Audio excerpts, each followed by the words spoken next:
Bagi semua sudah terlihat atau jawab lagi. Dan sebelum kita melakukan belajar kita pada hari ini, saya mau kita semua berdiri. Saya tahu semua ya. Mengenalkan semuanya. Oke. Goyangkan tangan kepala dulu. Dan kaki kepala, pinggung kepala. Oke. Lepas itu cikgu nak tes kepekaan semua, boleh? Boleh. Kalau cikgu suruh angkat tangan kanan, kamu orang angkat tangan kiri. Bagus. Oke, kita coba dulu. Kanan, kanan, kiri, kanan. Siapa yang terdapat tuh? Terdapat. Siapa yang terdapat? Kiri. Kiri. Oke, kita mulai game nih, oke? Oke, satu dan lihat kanan.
Kamu jangan tekan. Oke, baiklah. Cikgu rasa kamu tahu apa itu nilai-nilai murni. Oke, fokus dalam kelas ya. Saya tahu dengan cikgu ada dua orang kan. Cikgu dan kelas. Oke, jadi cikgu akan bagi ini kertas nih. Kertas ini adalah esai pendidikan moral, di mana kamu akan nampak nilai-nilai murni dalam setiap perendahan ini. Oke. Hari ini simpel saja aktiviti kita. Kamu tak perlu buat esai pun, sebab ini contohnya contoh untuk kamu orang boleh guna untuk buat aktiviti yang akan datang. Oke, contoh cikgu bagi kamu orang tugasan untuk buat esai ini kamu orang, jadi kamu orang boleh guna nih. Oke, hari ini satu.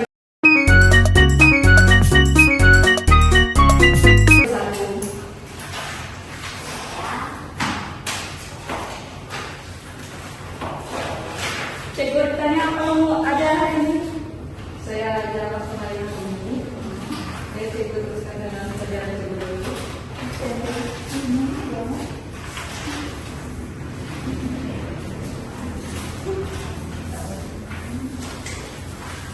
Oke, cikgu mau kembali tanya kepada Punca baca kurang minat baca. Oke, jadi baca perengan pertama.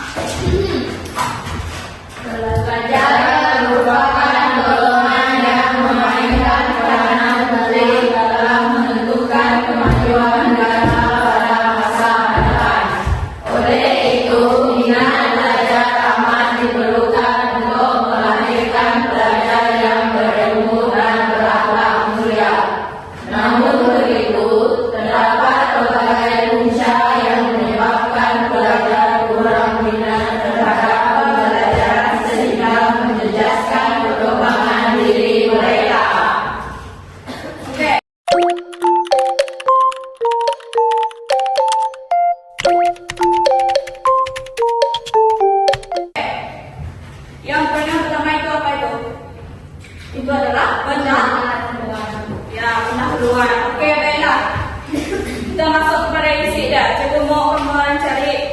nilai murni dalam esai pernyataan pertama. Isi pertama itu. Minat tak jawab. Kerajinan. Minat. Nilai bertanggung jawab. Ya, nilai bertanggung jawab. Oke, bagus. Nilai yang pertama ialah bertanggung jawab. Ya. Kamu orang baca macam mana? Kamu orang baca isi itu, esai itu macam mana cara penulisan yang menyertakan nilai murni dalamnya. Baca. Ya. Isi pertama itu.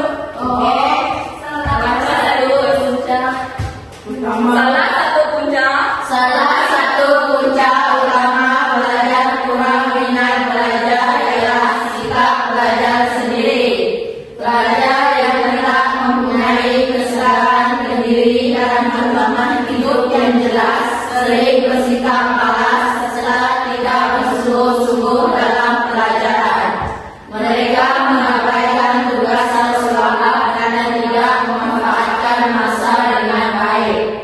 Keadaan ini berlaku apabila nilai menjawab, kerajinan, dan kesungguhan tidak diamalkan secara konsisten dalam kehidupan seharian.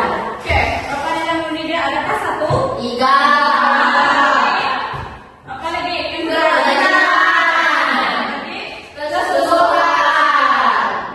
Ya, itu adalah contoh nilai murni dalam Esai. esai apa? Pendidikan moral. Yes, bagus. Jadi macam itulah cara kamu orang buat esai. Esai pendidikan moral. Oke, jadi tidak semestinya dalam esai pendidikan moral, kamu orang juga boleh menerapkan masukkan nilai murni itu dalam contohnya esai bahasa Melayu. Betul kan cikgu tanya? Bagi saya rasa tidak. Sebab bahasa Melayu ini kita tak seharusnya menggunakan nilai murni di dalam karangan ataupun esai bahasa Melayu. Jadi bagi saya bahasa Melayu kita boleh umum saja.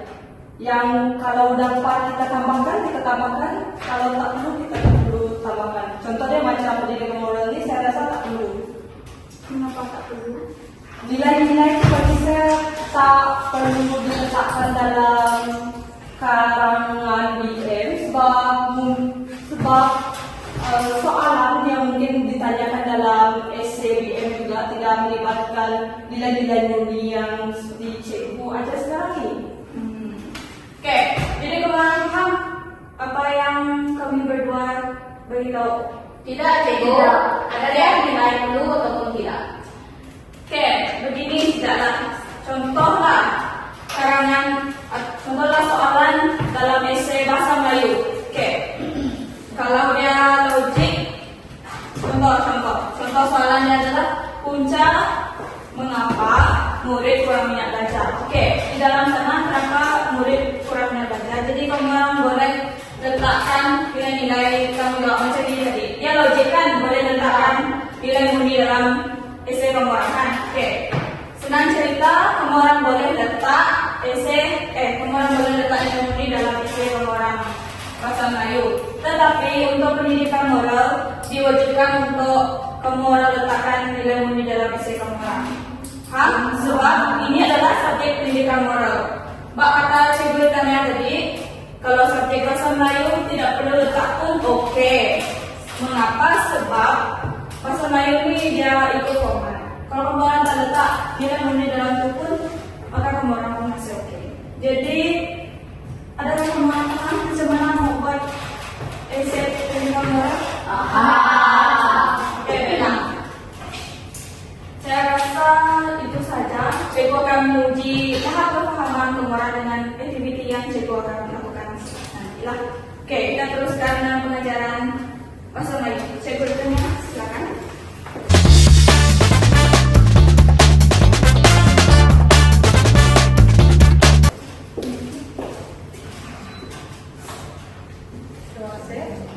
Saya boleh hapus slide cikgu. Oke.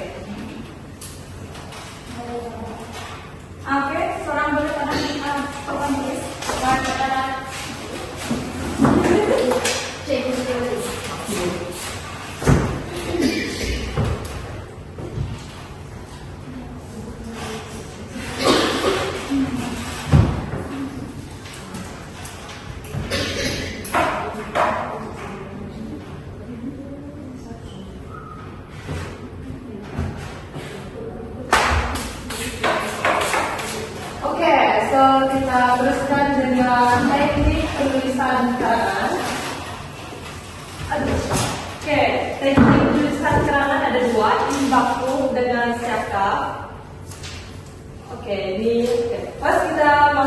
imbangkuk. Imbangkuk adalah singkatan bagi I.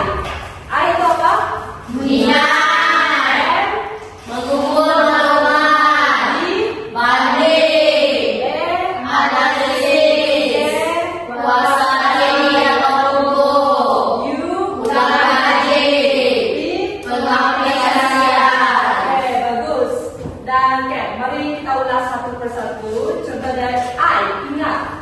Ingat nih, kita mesti mengingat atau mengimbas kembali pengetahuan sedia ada. Contoh dia macam mengingat kata diktif ialah kata yang menerangkan ayat. Contoh dia dalam satu karangan, cikgu lupa beritahu. Imbangkuk dengan siakap nih kita boleh gunakan dalam penulisan karangan ataupun esei bahasa Melayu. Jadi, ingat nih kita perlu mengingat dan imbas kembali pengetahuan yang sedia ada. So dalam exam nanti kita perlu banyakkan baca, contoh dia topik berkenaan dengan isu masalah. So dengan mengingat dan mengimbas kita boleh letak dia dalam satu. Contohnya ini adalah yang perlu ada dalam satu perenggan. Kita mesti letak ingat. Contoh dia satu kerangan tu tentang isu semasa yaitu bully cyber. Bully cyber, jadi ini adalah poin dia. Lepas itu kita mengumpul maklumat berkenaan dengan bully cyber, mengumpul maklumat penting daripada guru, buku dan internet. So kita kumpul tentang bully cyber tadi dan kita bandingkan dengan apa yang kita dapatkan lagi lah. Contoh dia dalam internet dan buku kita dapat banyak maklumat tentang bully cyber kan. So kita gabungkan semua, kita analisis, kita buatkan dia satu ayat, satu perenggan lah yang boleh kita ulaskan dalam satu perenggan tu. Lepas tu kuasai dengan hukum. So dengan kita ada analisis semua ayat, maklumat yang kita dapatkan dari sumber-sumber dan kita pun faham dan kita akan tahu macam mana nak tulis satu perenggan lengkap. Jadi kita untuk menggalakkan kita untuk mengingat lagi lah, so kita ulang kaji apa yang telah kita dapati contohnya dari bully cyber tadi, kita ulang-ulang supaya kita tahu. Lepas itu type exam kamu orang pun boleh buat juga. Dan B yang terakhir kita boleh pengaplikasian, mengaplikasi pengetahuan dalam situasi baru. Contohnya kalau ada benda baru kita boleh ambil bully cyber ni masukkan ke dalam satu esei. Contohnya esei ni ada kena-mengena dengan bully. Contoh bully adalah umum kan. Kita boleh bully fizikal, bully mental, bagus. Lepas tu isi yang kita dapat dari bully cyber kita boleh masukkan juga ke dalam bully fizikal, bully mental macam itu. Contoh dia seperti efek kepada orang tua, apa yang juga efeknya boleh masuk ke dalam bully lain juga kan. Oke, so ini adalah cara penulisan. Paham? Ada yang enggak ada soalan tak? Ada yang paham? Ada paham. Oke, bagus. Jadi kita ke gaya teknik siapa. Ini juga adalah cara kita menulis dalam sebuah perenggan. Teknik siapa ni singkatan bagi S, coba sebut. Senaraikan. I, analisis. K, Kembangkan. bagus. Aplikasi. P, Bentuk. Oke, bagus. Jadi S, senaraikan. Senaraikan semua maklumat penting ataupun kata kunci utama. Oke, ini adalah dalam soalan. Contoh dalam soalan tu kita cari kata kunci dan terlebih dulu, boleh? Lepas tu sudah kita cari isi dan sudah kita cari dia punya kata kunci, kita cari apa isi yang sesuai dengan kata kunci dia. Contohnya faktor. Nyatakan faktor. Kalau dia nyatakan faktor ataupun nyatakan nilai, so kita mesti cari faktor, kita mesti cari nilai. So ini adalah yang pertama, I, yaitu ide utama. So apa ide utama topik yang tugasannya ditulis tu, ataupun ini ujian tentu kita mesti cari topik utamanya dulu. So Contoh dia cakap pasal tentang membaca buku amalan mulia. Lepas itu apa topik utama dia? Topik utama dia itu membaca buku. Ya, bagus. Lepas itu analisis pecahan maklumat kepada dua bahagian kecil. Bandingkan beza fakta, kenapa sih, sebab dan akibat, buat hubungan antara konsep. So yang analisis ini sama juga, kamu orang dapatkan dari mana-mana maklumat, kamu orang bandingkan dan kamu orang masukkan dalam satu perenggan ataupun buatkan dia sebagai satu ayat ataupun satu fakta lah. Lepas itu kembangkan. Kalau kamu orang sudah dapat ayat tadi, kamu orang kenal tak tentang goreng isi kamu orang, tapi jangan goreng dia. Ya, goreng dia udah masak sampai habis, boleh? Boleh. Oke, bagus.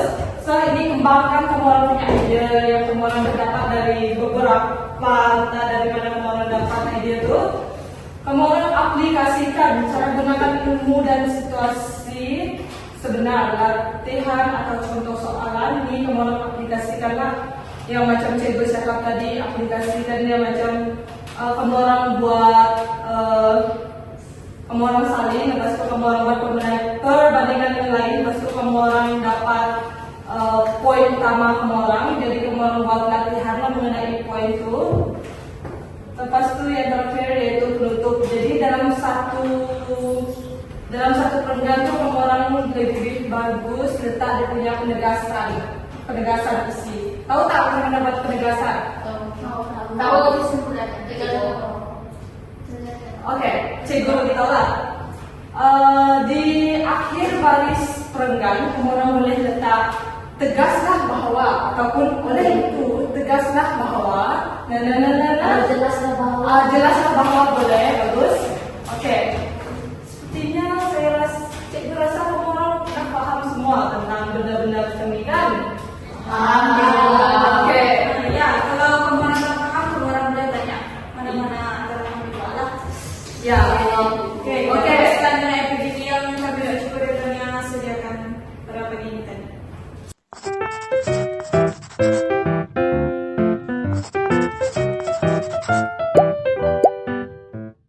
Cikgu nak uji kefahaman kamu orang. Jadi cikgu nak kamu orang buat benda ni, tulis soalannya dalam buku kamu orang. Soalannya berbunyi, seorang murid mengetahui rakannya meniru dalam peperiksaan. Jika ditegur, rakannya mungkin bermasa muka. Jika didiamkan, perbuatan salahnya akan berulang. Oke, jadi kamu rasa essay ini logik atau tidak masukkan nilai murni dalam dia? Logik. Kenapa? Sebab dia kejujuran. Yes. Dia ada berkaitan dengan moral. Contoh nilai kejujuran. Ya, sebab dia beritahu sana situasi dia rakan dia meniru dan menjelaskan. Oke, jadi sana dia tidak gitu. Oke, baiklah adalah soalan dia bina sebuah karangan pendek tentang cara menangani situasi tersebut dengan mengaplikasikan teori Imbakum atau siapa serta yang telah dipelajari kemarin tadi. Jadi cikgu di sini mau cakap boleh juga kamu orang cuma tengok macam mana kamu orang menggunakan nilai-nilai murni dalam essay kamu orang. Boleh? Boleh, cikgu. Oke, menggunakan dua teknik tersebut. Silakan mulai. Kalau ada salah sudah tanya cikgu.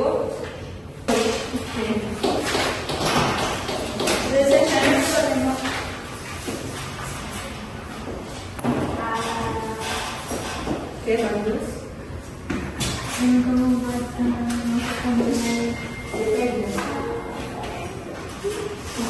Oke, bagus. Kejujuran. Oke, menarik. Itu ketika itu. Oke, pandai. Terus. Oke, dah boleh makan. Oke, cikgu. Kamu paham tak?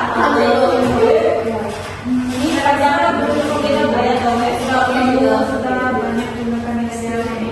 Kita isi Oke, macam sedikit saja isi. Boleh tambahkan isi lagi. Oke, mana yang sudah siap? Coba boleh pakai. Boleh.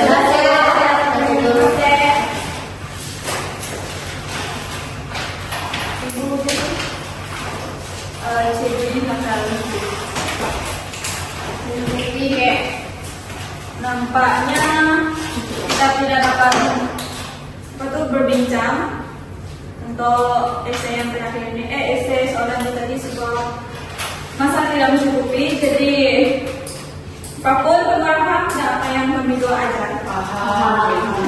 Maaf, ibu cuma menggelikan. Ya itu biasa sebab ada dua orang cikgu dan mungkin kemarin kan biasa selepas nila sebab kita masih belajar kan? Ya. Jadi